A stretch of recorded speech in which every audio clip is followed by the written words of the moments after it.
Hey y'all, this is Cliff from the Dusty Cliffs, and today I want to go over a quick and easy way to sharpen broadheads. Stay tuned.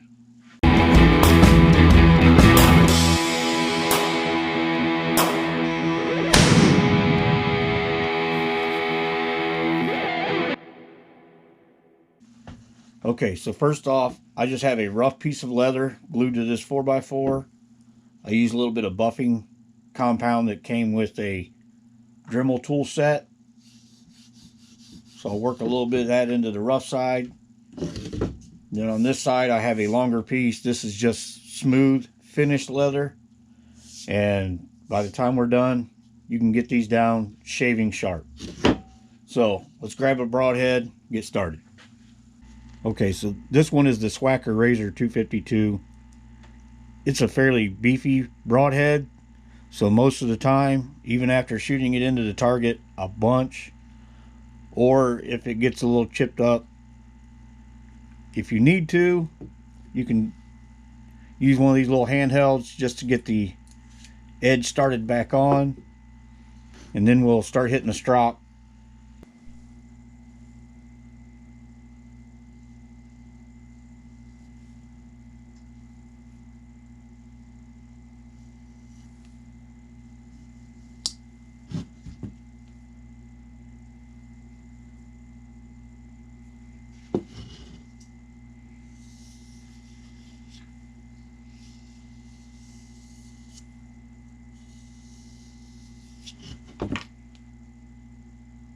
By the time you're done, you'll be able to shave with that. So very minimal amount of stuff that's needed for this. Even on these small bleeder blades, they're a single bevel. Just find your grind angle, run it along there a few times.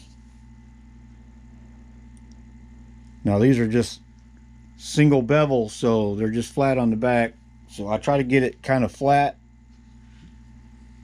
and run it across there just a couple times to knock any of the burrs off. But so far on the Swacker, it's worked really good. So we'll move over to the Muzzy Phantom and see how that one works, because that one has a ferrule that's not removable. We'll check that out.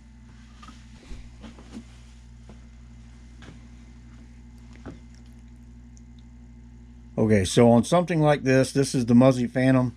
As you can see, this is a 2-blade with a bleeder blade. So the first thing I'm going to do is take the bleeder blade off, and then we'll work on getting the sharpening. Okay, on the Muzzy Phantom, the bleeder blade is removable so that you can turn this 125 broadhead into a 100 grain broadhead. But we're going to use it, so after practicing with these for a little while, there again, same thing. If you got a lot of nicks and cuts, you can start off with one of these handhelds, put the edge back on, and then start hitting it on the strop.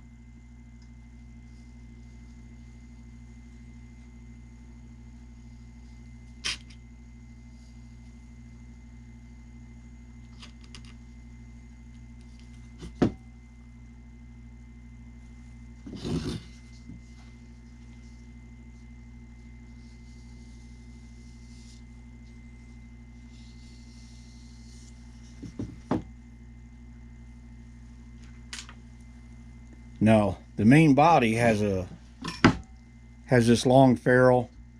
It's not really made to be removed. I have found that even with the ferrule, I can get a good grind on it.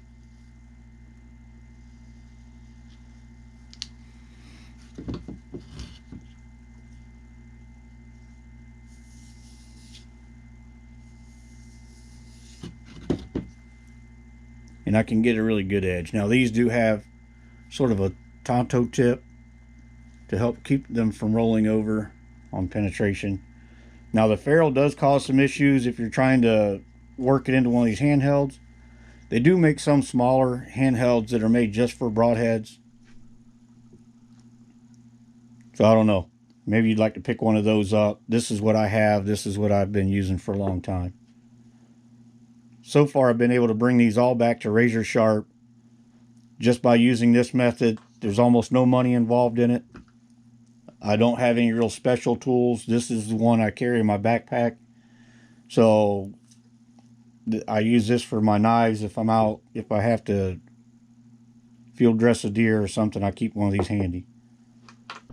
So that's basically it. Just a couple pieces of leather, a rough side with some kind of a buffing compound. Anything that's rough. There's some people that use toothpaste. Anything that has some kind of grittiness to it, you just work it into that leather. And then I do keep the smooth tanned leather on this side just to take off any of the burrs. And basically that's it. Get them real sharp, get back to shooting. With these 3-blade muzzies, most of the time they come with practice blades. So you don't have to worry about sharpening the blades so much, and you can get replacement blades for those. So I don't really worry about resharpening those too much. The one thing you do have to worry about is sometimes the chisel tip starts rolling over, but for that, I just use a jeweler's file and just lightly run over that.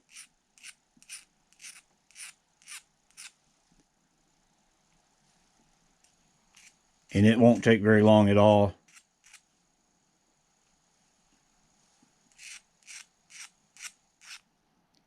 You'll get that back to being needle sharp. All right, I want to thank you all for watching, asking you to hit that like and subscribe. This is the second time I've done this video because I watched the first one, and I'm sorry I made anybody sit through that.